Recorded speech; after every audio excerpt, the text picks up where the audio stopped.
I will talk about how can you fix this problem or know how you can do that on your Lemon8 app. So you just follow these ways, then it's going to work with you.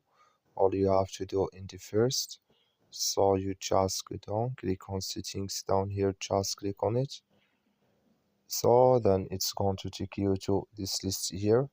It's going to show for you like this. Then you go down, just keep going down, click here on apps, come to apps list, and here you're looking for Lemon8 app, or just click on search. So then here at Lemon8, it's going to show for you like this. You click on it, then it's going to take you to this list. Click on for stop, click on OK. Then you go down, just click on storage, come to storage list here, just click on clear cache. Then all you have to do, just restart your phone, install it again, then it's going to work with you. That's all you have to do. That's all. Thank you for watching. Don't forget to support us by liking, subscribe.